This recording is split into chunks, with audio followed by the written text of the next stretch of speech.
Hello, and welcome to Ask Me About K-Pop, the essential guide for recent converts and seasoned fans alike.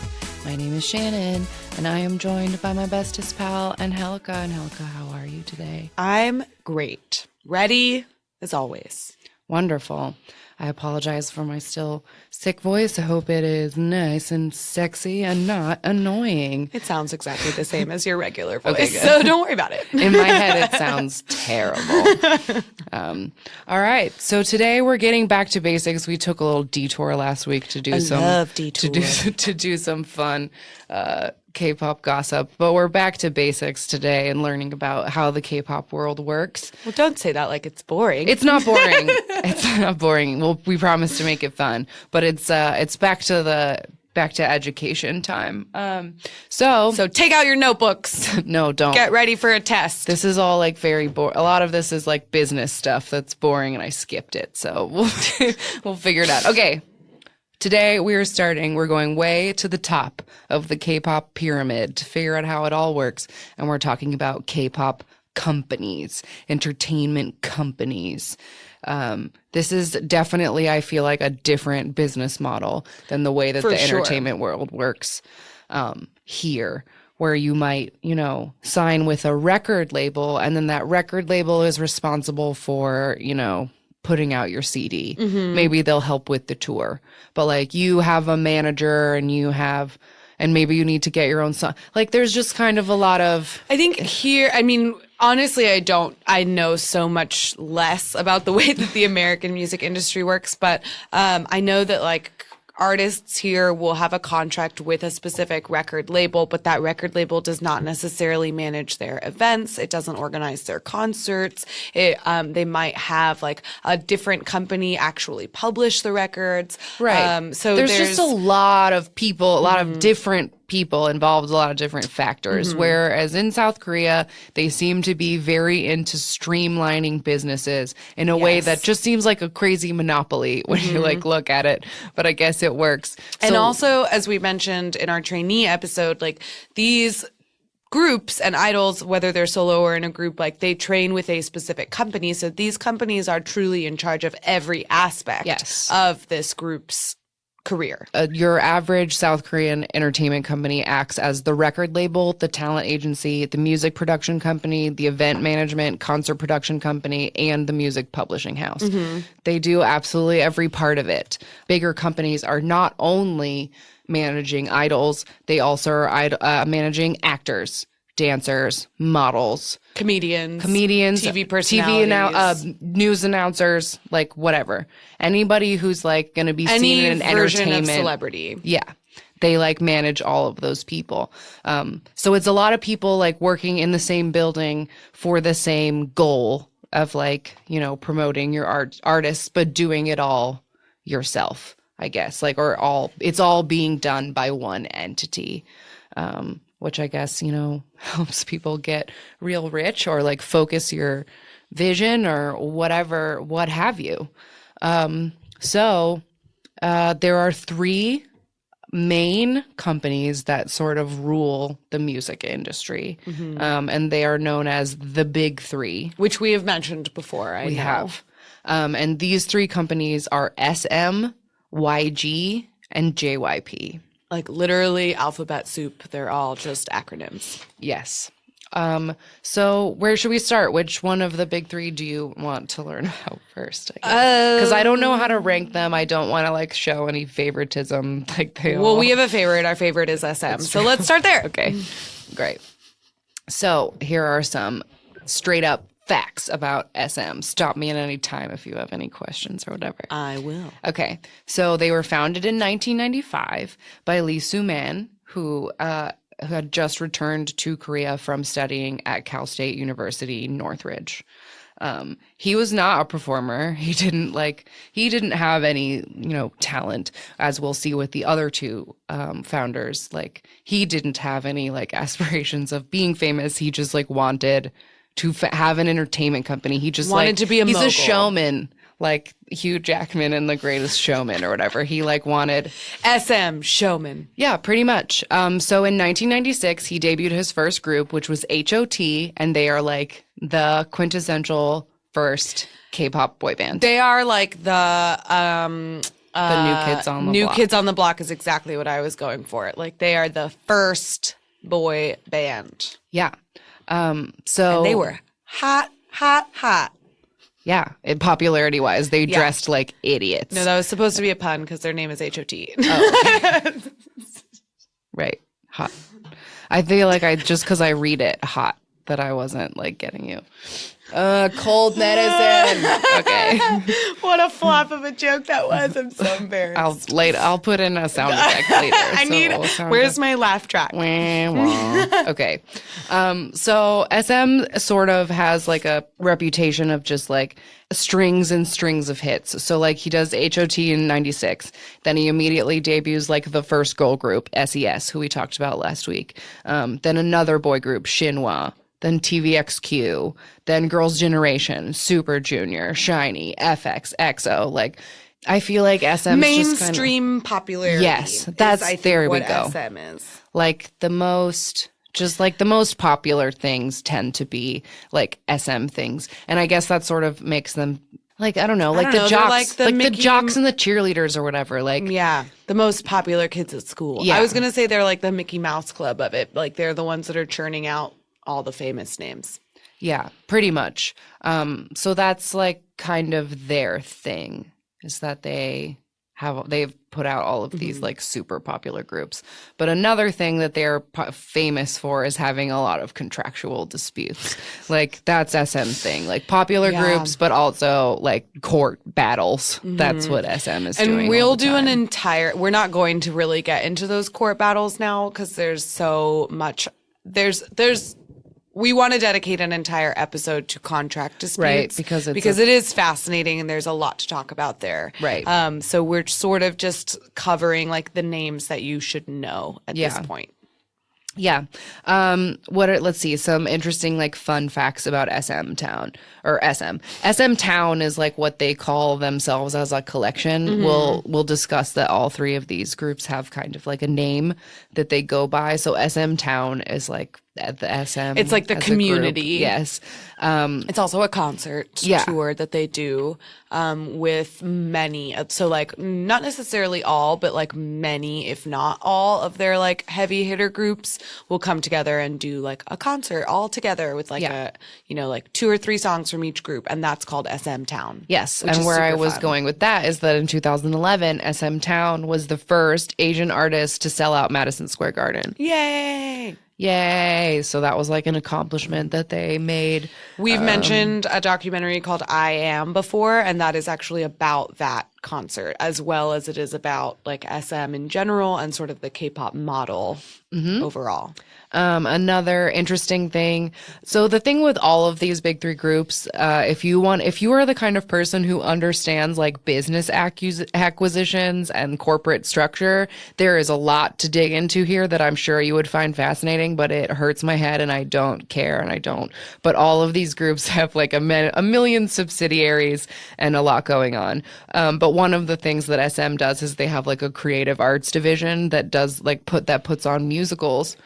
So the first thing they did was they did Xanadu with like some of the members of Super Junior, and then I can't find what year, but they did a music like Oz, a like kind of Wizard of Oz musical. Oh my God. Okay. Fun fact about me is that I spent an absurd amount of time when I was like first getting into K-pop. I learned about this Oz musical, which I have to explain was a holographic tale of the Wizard of Oz. So it's like not exactly the Wizard of Oz. It included like holograms and like crazy CGI on the stage. Like the stage had part of the set was like a huge screen in the background so that someone could like sprout wings and fly or whatever. And many of the members of EXO were in this show, and I tried so hard to find it because it was for a brief, beautiful moment on YouTube in its entirety. Yeah. There is a filmed version of it somewhere, so I beg of you, listeners, if you know where I can watch that, for the love of God, send it to me because it has been literally years that I have searched for this what I assume to be an atrocity, and I need it in my life. I need to see it. You can see it at the SM Coex RDM. For $80 a ticket, you can go sit in the holographic theater and watch it.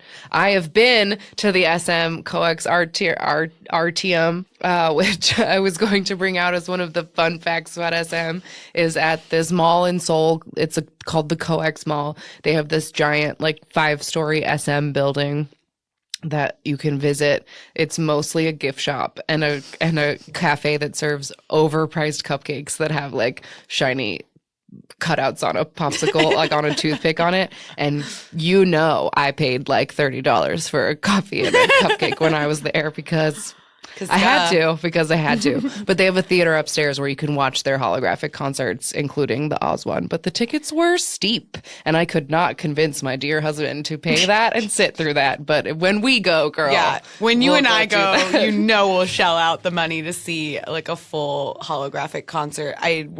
I'd rather see an actual concert than like Oz the musical. But if anyone knows where I can watch the Oz musical for free online, please let me know. One other fun fact I had about SM in here, their foray into the drama world, the first K-drama that they made was called To the Beautiful You, and it starred our dear Mino and Sully, who came up in the last episode. It is one of my least favorite drama types, which is the girl tries to pretend to be a boy trope of K-dramas. Oh, I hate it, but I love that drama. It's so cheesy and bad, but it's so good. Terrible. And like, I know it's always funny watching something in a language that you don't understand, because sometimes it's hard to tell like how good of an actor someone is. It's very obvious that there's some bad acting happening, and like you don't need to understand Korean in order to know that these are not. It was great the first actors. drama I ever watched, and I could tell that it was not. That it wasn't great. First drama I ever watched, but I have watched it twice, all the way through, because it is. I mean, I love garbage TV. It is garbage TV, but it's fucking fun. Yeah. And I love Mino, and his butt looks real good in it. Yeah. Totally. He plays an athlete. Is why fair points. So I guess basically, like, if we don't want to spend 45 minutes talking about each group, each company, that's SM. Yeah. Moving on. Next. They're the jocks with legal problems. That's what we will call SM. So just jocks. Yeah. Ayo. Ayo. Okay. Next group. Or next. I keep saying group. Next My company brain is broken. Next of the big three. Our next company in the big three is JYP. So JYP was founded in 1997 by Park Jin Young. That's the JYP. Those are his initials. So far, for those of you listening and taking notes, all of these acronyms stand for the founder's name. Yeah. So he will be a test. So Park Jin Young tried to be a singer in like 1992. I think his band was called. Tries to be a singer. We'll get there. So his band was called. I think it was called like the Park Jin Young Experience, and like nobody cared. It like did not go over well. He's just like such a dork. That's what I have written down in my notes as like when trying to like separate this group. Like one of the things about JYP is that like he's kind of an embarrassing dad. That's exactly what he is. Like he is but he's also like the stage mom, like Amy Poehler in Mean Girls, like doing the dance on the side of the stage. Like that's JYP. You may, if you are listening and you watched those special episodes that Conan did like a year or two ago when he did like Conan in Korea, he made a music video with JYP. Yeah. So if you've seen that, you've seen him. So his first musical career in 92 failed. He tried again in 95 and had like a little bit more success as a solo singer. So he's founded his own music company in 1997. His first artist was Rain. That's the English translation. He goes by B in because that's Korean for rain. He's like a Justin Timberlake type, like hip hop, very sexy solo artist. Like he's definitely like dancing in the rain with his ripped shirt or whatever. Like the name evokes like what is happening. I would say there. almost more of an Usher. Oh, Usher. That's what I Usher wanted. is a better yes. comparison because he was never a part of a boy band. He's Right. not. Okay, there we go. Yeah, so That's he's perfect. an original solo. Yeah. Other groups of note that are JYP groups: Wonder Girls, 2 p.m. and 2 a.m. or One Day, Miss A, Got 7, and Twice. Big names. Yes. So JYP's like bag has always kind of been like to be a little bit experimental. So the Wonder Girls were revealed to be a group on an MTV documentary series that he did in 2006. And then in 2008, he did another documentary series called Hot Blooded Men. That was about the male JYP trainees that ended up being where he debuted One Day, which is 2 p.m. and 2 a.m. Oh, okay. They were presented as one thing at first. One Day. Get it. I get it. Yes. I groan. Another thing that JYP tried and that people still to this day like bring up as like a massive failure in trying to gain popularity for K-pop in the West is JYP got a deal for the Wonder Girls to open for the Jonas Brothers on tour in 2009 in select cities. And no one gave a shit. Oh, and it like sad. and it kind of like tanked the Wonder Girls. And when they finally disbanded last year, people were still bringing up like this is because of that stupid American tour that he tried. Sad. That's But he too was bad. always trying things. The Wonder Girls are cool. I like them. Yeah. His first drama that he made was called Dream High, and it's like about kids in an art school. Oh, yeah. It has some 2 p.m.s in it. I tried very hard to watch it, but it has an underlying B plot of a girl who's outrunning loan sharks, and that's another K-drama trope that is always a little bit weird. So I never got into Dream High because also the acting is very bad, and I didn't have quite the same amount of love that I have for Mino that like allowed me to keep watching that. I mean, our love for Mino will forgive almost anything. Pretty much anything. But people do like Dream High, and it is available on lots of apps. Like, I'm sure it's not bad. It seems kind of glee-ish because it's like kids at an art high school, like Bursting singing into and song dancing every or once in whatever. a while. Yeah. Yeah. Well, we mentioned that like the sort of aesthetic of SM groups was kind of like the jocks and the cheerleaders, if we're using a high school analogy. So I would correct me if I'm wrong, but I would venture that in this high school analogy, JYP is sort of like the party kids. Yeah, possibly. Like that's their aesthetic. Like 2 but PM also is like definitely maybe a party the class group. clown goof offs. Yeah. Because like JYP is like famous for at one point in one of his like, because also all these years like he has been putting out solo like all this time. yeah. He constantly is still like promoting himself as an artist.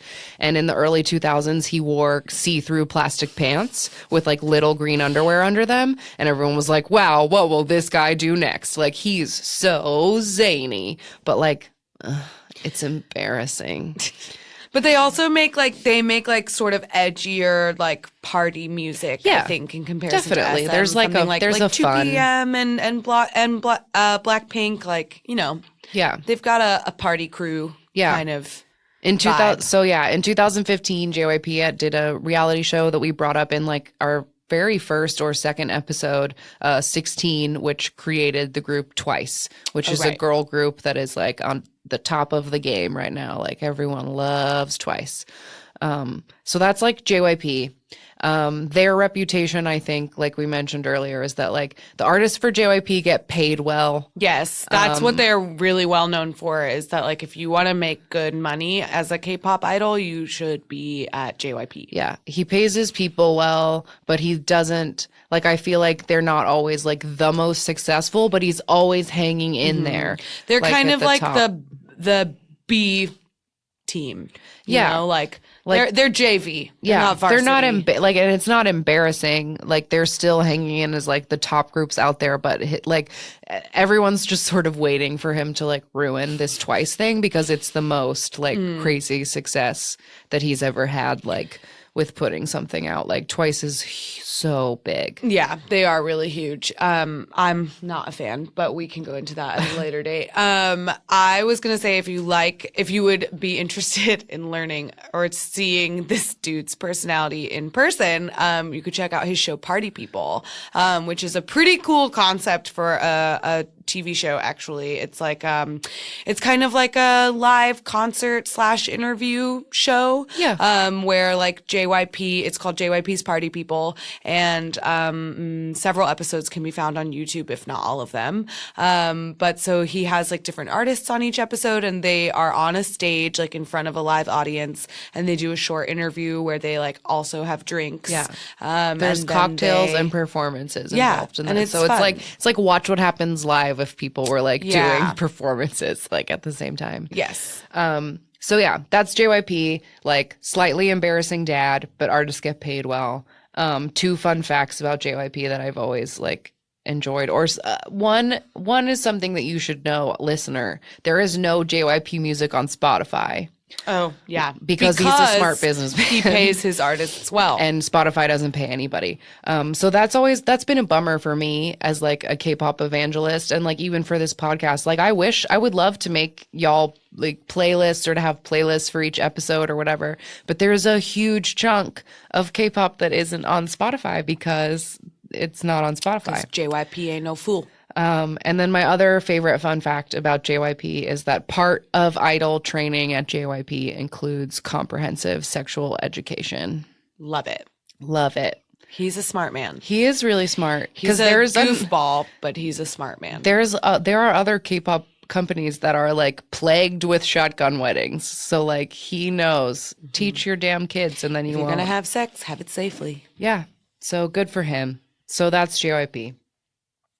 Our last big 3 group are the bad kids of They're the ones skipping class and smoking cigarettes. and that's YG.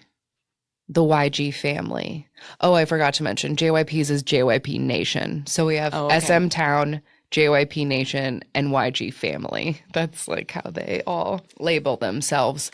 So YG was founded in 1996 by Young Hyun Suk, and YG is his nickname, which was like Yangun.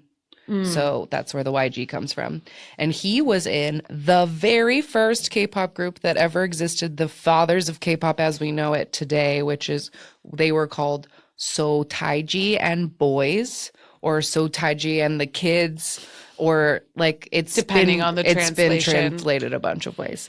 But they came out with a song called Nanarayo, which we will talk about when we get into like first generation K-pop for sure. But that song kind of birthed K-pop as we know it today. So he was a member of that group. And he formed his own record label. His first group was called Keep Six, and they were a hip hop group. It didn't go over very well. But other YG groups that are of note are Jinyushan, Big Bang, Psy, Epic High, 2NE1, Winner, Icon, and Blackpink. YG has always been kind of hip hop focused. Oh, oops. I have to say, I just mistakenly identified Blackpink as a JYP group. My bad. Did you say that? I did. in the I said last that thing? like 2 minutes ago. My bad. They're YG. They are YG family. So yeah, he's always been like more hip hop thing. So in 1999, he came out with this compilation album called YG Family that was just like a bunch of different like hip hop and rap tracks, like from artists he had debuted and some trainees. And G Dragon from Big Bang was 13 years old, and he was featured on this YG Family album. So that kind of like set them in like a cool like hip hop world. They were like, you know, like building bridges in this like new Established their sort of tougher, edgier image. Yes. And then in 2003, he decided to like try and go more mainstream K-pop, and he debuted a singer called Seven, which is SE7EN. So the 7 is like where the V should be. I roll my eyes. Yeah. And that worked. It like worked. So then in 2006, he did Big Bang, which is his like boy group, and they are truly like numbers wise one of the most successful boy group K-pop groups of all time. And then 2NE1, he debuted shortly after, like the girl version, and they also were very successful until their disbandment. He also got to make a crazy amount of money in 2013 when Psy blew up. So YG is known for like being constantly plagued with sex and drug scandals. Like his artists get in trouble more than anyone maybe they need else. some comprehensive sex education. And that he's also been like known to purposefully tank groups and admit to it. Like How shitty. yeah, there was a group I don't know how to pronounce it because they do not have a Wikipedia page. Like this group was such a flash in the pan, but it was SWI period T. So I don't know if that's like sweetie or swit. SWI period T. Yeah. Swit. Or sweet. I think it must be sweetie. It must be sweetie. But there was a woman in Sweetie, and he loved her. The YG like loved her and was dating her, and then didn't want anyone to think that he was showing her any favoritism, so he tanked her group. And as soon as they disbanded, he like married her. And like, and he tells that story, and people think it's sweet, but like, come on. I'm upset by this news. Like, the beginning of the story is more upsetting, so I probably shouldn't tell it. Now you have to. My frown can't get any deeper. His wife is the little sister of another. I wish I could remember what group. I can't right now. But there's another group that a brother. So they did like a documentary thing. They go to this idol's house. It's the late 90s, and his sister, who's in middle school, is like washing dishes, and the camera pans her and she like waves to the camera. And YG tells this story of like watching this TV show and being like, and I saw her sweet face, and I just like felt something. So then he signed her as a trainee and then like tanked her group and married her like the second he could.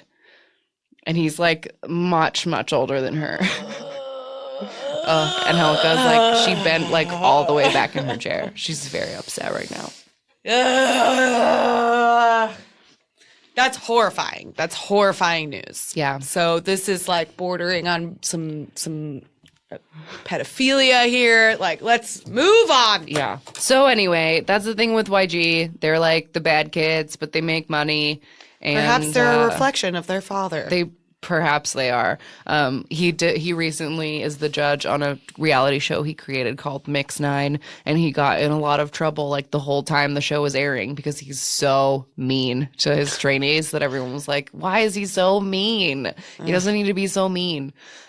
Also, he was in the news in the last couple of weeks because he always wears a hat, and people thought that it's because he's bald. But he did not wear a hat to Taeyong's wedding, and he posted a picture to Instagram of him without a hat to be like, look, see, I have hair.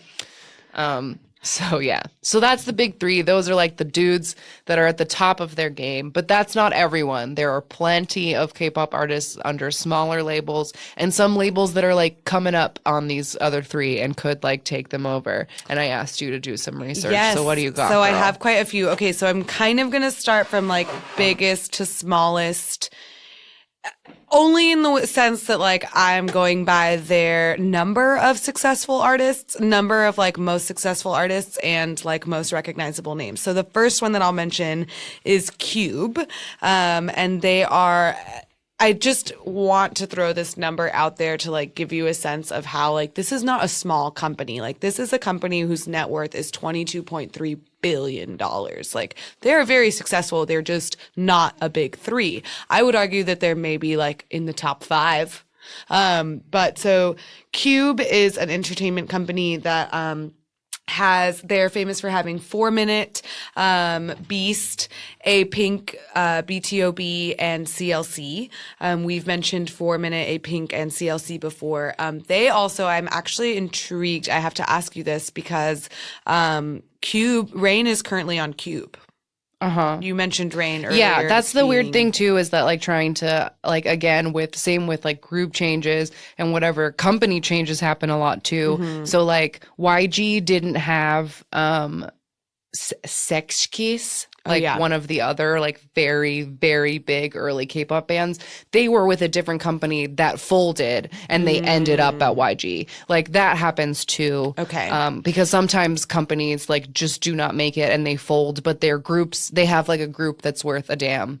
Yeah. And somebody else will pick them up. Okay, so I'm not sure. I didn't research why Rain left Cube or left whoever and joined Cube, but Cube currently lists Rain as one of their current solo artists, as well as Hyuna, who is from 4 Minute. But I found them to be really interesting because so Beast is a group that actually technically does but does not exist anymore. So Beast is a boy band, and in 2016 they left Cube to form their own label. So Beast is now under their own like management of their own doing, I guess, like the 6 members of Beast decided to create their own label, which is called Around Us Entertainment. But because Cube owned the name Beast, they rebranded themselves. They're now called Highlight. So Beast turned into Highlight and they are now their own label, which is very interesting.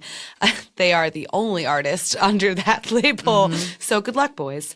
That's Cube. Next, we're going to talk about a group or a company. I keep calling them groups too. Because that's the word that we use all the time. So the next one is called Pledis. Maybe I'm pronouncing that wrong. Pledis. I don't know. Anyway, they have a lot of names that I was really familiar with. The number one being After School and Orange Caramel. After School is an interesting girl group. It's one of those like super enormous K-pop groups, and they have like at least 3 different subunits. Orange Caramel being one of them, and I love Orange Caramel. They're super weird. You've probably, if you were a person who like hangs on the internet, you might have seen an Orange Caramel video that was like a bit of a meme a couple of years ago. It had them like dressed as sushi and like you'd see girls with like teacups on their head and they turn around and they go, ha! Yeah. And that video went around for a while. You might have seen it. It's That's the Orange best. Caramel. Every time I watch that video, I've watched that. The compilation of them doing, because the song starts with the 3 members of the group like turning around and saying "ha," and so like there's a beautiful compilation video of like every single time they've done it, and it's just phenomenal. So anyway. After School and Orange Caramel, as well as like 2 other after school subunits. They also have a group called Newest, which I like. They're a boy band, and it's N-U-E-S-T. N-U apostrophe. N-U apostrophe E-S-T, thank you. They also have Pristin, which is one of Shannon's new favorite girl groups. Yeah, my rookie girls. And they have 17, which we've mentioned before. 17 is a really big deal. They only have 13 members, but they're a boy group that's only. Only. But what I was super bummed to learn in my research is that there have been a slew of fan complaints from 17 fans are deeply and repeatedly complaining that Pledis is mistreating 17. There is video of these boys like in the training room like being forced to do like planks. There's video of them getting like hit by their managers. They are constantly calling one of the members fat and like saying that he shouldn't be eating certain things. There's also been a lot of complaints because fans fans will send their favorite members gifts, and like it's really one of the cool things about the fan interactions with their idols is that like idols love getting fan gifts and they will use the fan gifts. Yeah. So like if you give them a jacket, like they will purposefully wear that jacket out so that they can like show the fan like, look, I'm wearing your jacket. So 17 fans who they're called carrots. 17 fans have many documented cases where they have sent their biases gifts and then seen their managers wearing it or eating it or like using it or whatever. And so they are also accusing the company of stealing from them. And there's just like it was a really long list of different complaints. I hope that they're not true. It might be. Those poor boys deserve better. So Pledis. Possibly embroiled in scandal and abuse. That's kind of a thing that I like meant to bring up before we dove into any of this at all, is just like the perception of companies when it comes to K-pop fans is generally that they are all evil. Yeah. Most fans do not have warm feelings towards K-pop companies at all. Anything that goes wrong is the company's fault. But also if anything goes right, it's like the company, the company doesn't necessarily get a lot of credit either way. Yeah. They're just sort of always the bad guy.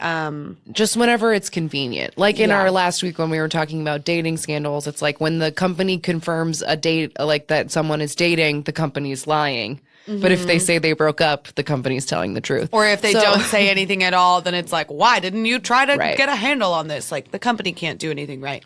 But also sometimes they don't do anything right. So, and we'll never, at the moment, we'll just like never know because this is like such a new industry. We'll have to wait like for all the tell-alls to come out in like 30 years for everyone to tell us what was really going on. Those carrots have been compiling evidence and it is sad and intense.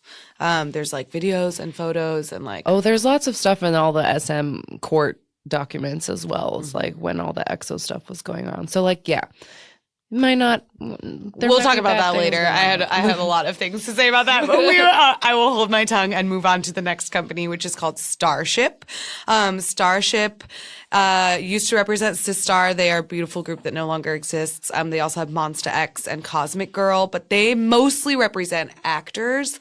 And I think the most interesting thing about Starship is that they're a subsidiary of Lowen Entertainment, which is one of the largest co-publisher companies. They are $303 billion company. So that has a vast amount of subsidiaries. But they have, including IU is a solo artist that we've talked about. She's sort of the biggest name under Lowen Entertainment, but they are a hugely successful entertainment company.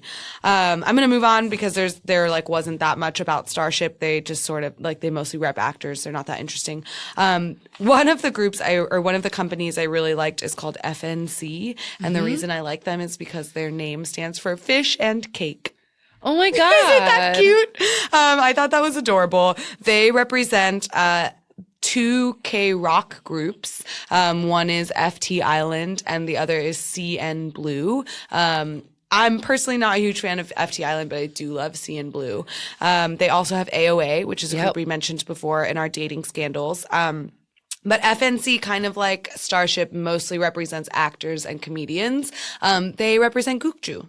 Okay. A comedian whom we love. And the last one that I looked into was called Big Hit Entertainment. And Big Hit is truly only successful because they have BTS. Yes. And BTS is a phenomenon. But they are, I mean, Big Hit is, again, $1 billion company, $35.5 billion to be exact. And they are not a subsidiary of JYP, but one thing I found interesting and odd, and I couldn't actually find a lot of explanation into it, was that up until 2014, Big Hit had a joint management contract with JYP for 2AM. Oh. So for some reason, 2AM until 2014 was managed by both JYP and Big Hit. Interesting. Do not know why. Did it have anything to do with like Jap? Oh, you said you don't know why. I don't know. But I wonder if it was like because sometimes that stuff happens for like international things. Oh, yeah. Like, like all the SM artists are SM artists, but when they make Japanese albums, they are making them for like Sony. Like sometimes that kind of stuff gets maybe, but interesting. I truly don't know. I don't know about business stuff. I don't know how any either. of it works. I'm a teacher, so I don't know anything about the way the business world works. But then in 2013, they came out with BTS, and BTS took over the world. So they really don't have to put any effort into any other group because BTS. Yeah, is I mean, huge. I guess they can hope. Like, I mean, you gotta. I'm sure that any of the like big three guys will tell you that they can't count on BTS forever, and they'll have to figure it out. But it is kind of one of those like Cinderella stories of like this tiny company that had never had a successful group before ever is like now managing one of the biggest groups out there, which I know is like definitely like a point of pride for BTS fans, that they take very seriously that BTS is not from one of the big three, and they managed to find this level of success without that much like money and clout and whatever behind them. Yeah, so that's K-pop companies. They make all the decisions, And good all or the bad, money. and they make all the money, and whether or not they share that with their artists is up to debatable. them, and whether or not they're like beating and starving their artists is also up to them. Yeah, but we can all just like hope and pretend and plug our ears, and that they're all like real nice and they're treating them all real good, and it's all fine. It's not fine. No, it's There's not fine. so much evidence. Oh, it's not fine.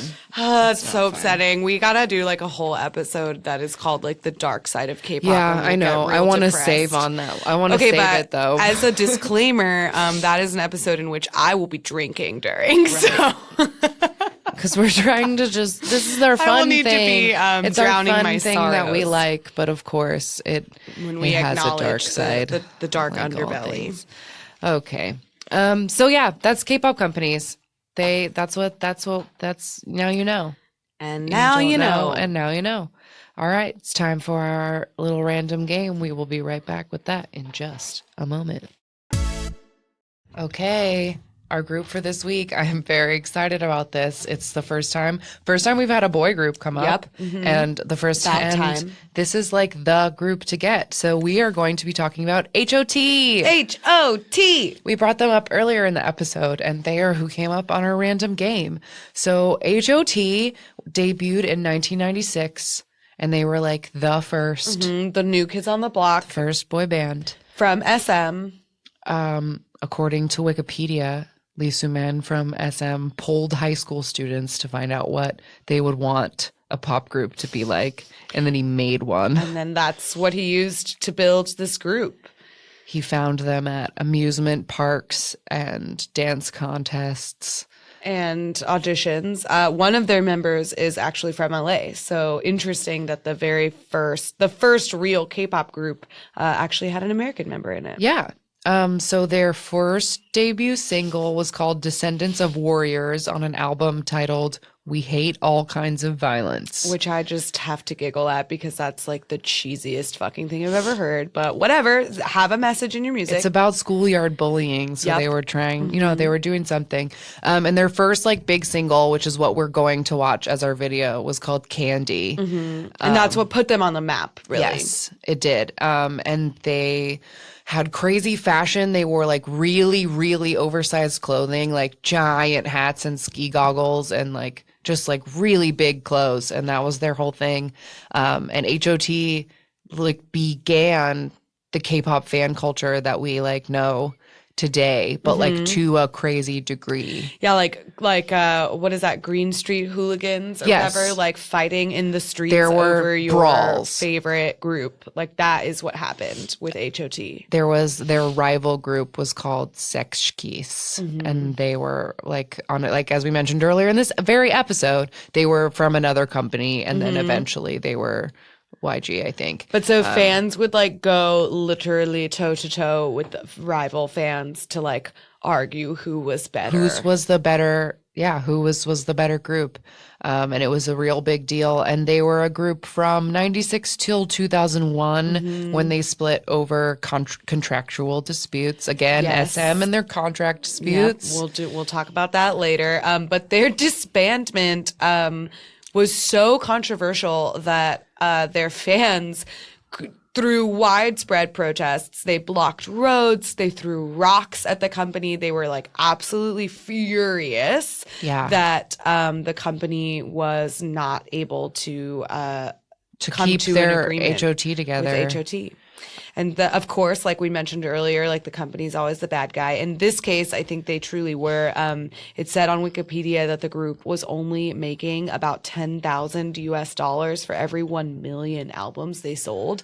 And they sold millions and millions of albums. Like one of their albums sold 10 million or 1 million albums in just 10 days.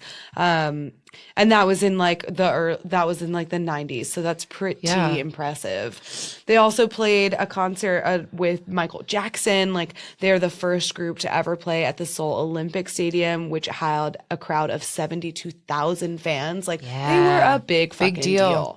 And according to the internet, they are going to be back on a variety show called Infinite Challenge this very month, February 2018. We will see the reunion of HOT. First time they've all been together since 2001. So let's see. So that should be fun.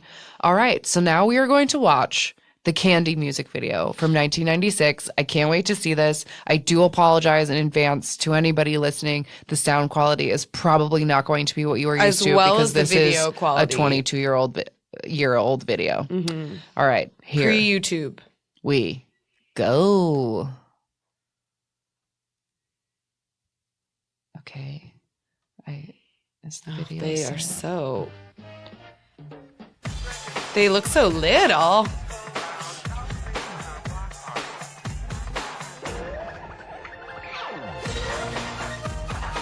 Okay, yeah. Oh, man. Giant overalls, really big gloves, like oven mitt style gloves. Why are they wearing like Mario hands? Because it's fun. I don't know. I'll never know.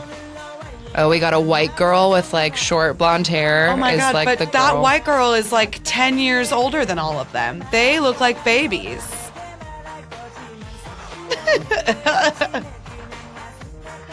You can't even see these guys' faces because they're wearing this is a 140 pixel video as well, so it doesn't well, but look also great. I was going to say because they're wearing like visors and weird hats. Yeah.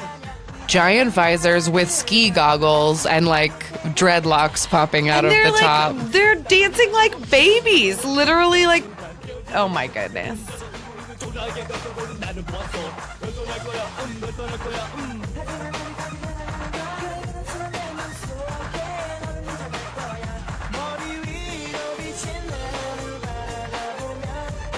I like it. I do like it. Oh, shirtless. Woo!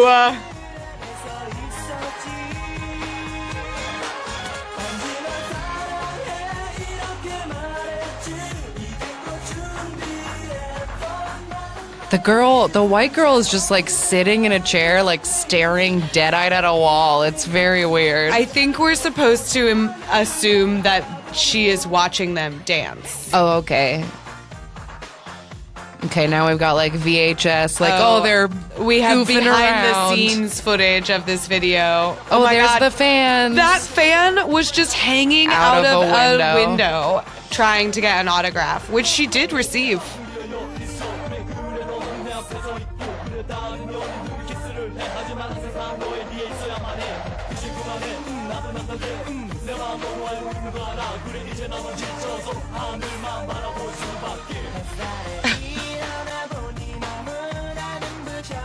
Man, I guess no country in the world was able to escape the 90s. No.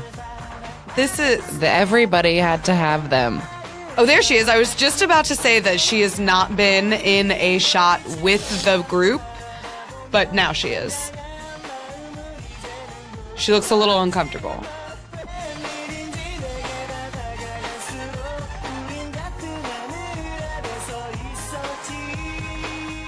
Here comes that chorus I love.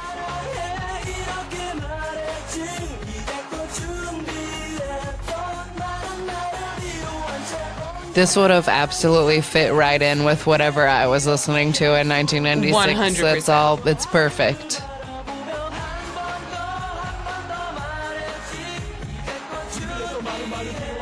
I do think the outfits are incomprehensible, though. So there's the girl put a red dress on. I guess she changed out of her work clothes. Oh, okay. I was really concerned for a second that she was going to get a dance break, and I didn't want that. No. My biggest question here, I think, is these overalls. They are polka dotted. Yeah, they look like cows. But not. I don't know. It's like they also kind of look like twister mats. Yes, twister mats. Because it's That's like what they look primary like. colors. Each one of them has a color. And... But there are also certain points in this video in which they look like Teletubbies. Like, this is a lot of look. Yeah. In every scene. It definitely is, but it cemented them as superstars because it fucking works. It's different. Man. It's certainly different. It'll catch your eyes, and like teens always got to be like, "You don't understand me, mom," and like, so I get it. And all the moms were saying, "You're right." I don't understand. I totally get why it worked. Wow. Okay, so that's HOT. The first classic K-pop. HOT. Oh, I'm so excited. That was our random one today. Yeah. Oh, good awesome. One. Okay. Recommendations. You go first this time. Week.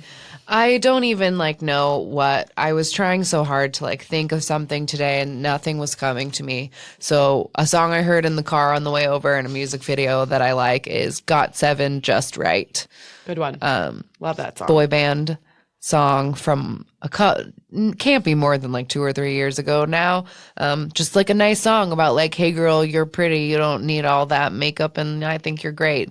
And in the video it's there's a sad middle school age girl and she's real sad, and then GOT7 is tiny boys on her desk in her makeup and counter, and they're sitting on her you stuff don't need and they're this makeup. We love you, and it's a really good song and I like it. So that's what I'm gonna say this week is watch GOT7 Just Right. That's a good one. That is a sugar sweet video that I do adore. My recommendation for this week is actually another OG group called Shinhwa. But I am going to recommend their song Touch, which is actually their reunion song that they came out with, I think, last year.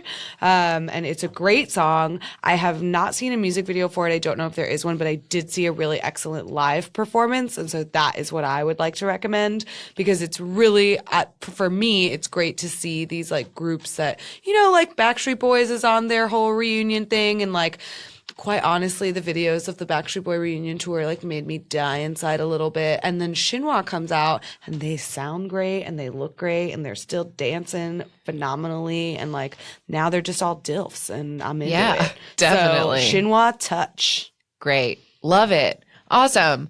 Thanks for listening this week and every week. And thanks for all of your tweets and iTunes reviews and all that stuff. Y'all are real sweet. If you're listening right now and you want to send us one of those things or see what we're up to, we are at AMA Kpop Pod on Twitter, AMA Kpop Pod on Instagram, amakpoppod.tumblr.com for all of the links for every episode. And if you want to send us a long email, we're still looking for more contributions to for our biases episode. Send us an email. We'd also accept if you guys have a recommendation or something for a group that you'd like us to listen to or check out, maybe someone you haven't heard us mention. Yeah, or if you're a new K-pop fan who is we're trying very hard to put ourselves back in the shoes of people who know nothing about this, but we might be missing something really crucial. So if you have any burning questions about K-pop that you want us to cover, send us an email, or you have bias info for us, all that stuff, amakpoppod@gmail.com. And we will see you next week. I think, if I'm looking at my calendar correctly, I think we'll be back with our closing ceremonies bonus episode before the next episode. It will probably just be us squealing about EXO for 20 minutes. So if you want to hear that, it's an extra bonus episode. If not, you can skip it and come back to the next episode. But I'm excited. I think it's going to be great. My cheeks are bursting. I can't wait. I can't wait for the world to see them, and I'm just so excited. So it's going to be awesome. All right, everybody, have a great week. We love you. Goodbye. Goodbye. Jonghyun, you are inspiration. I have Chanyeol lotion in my purse right now. And my Chanyeol. Thanks.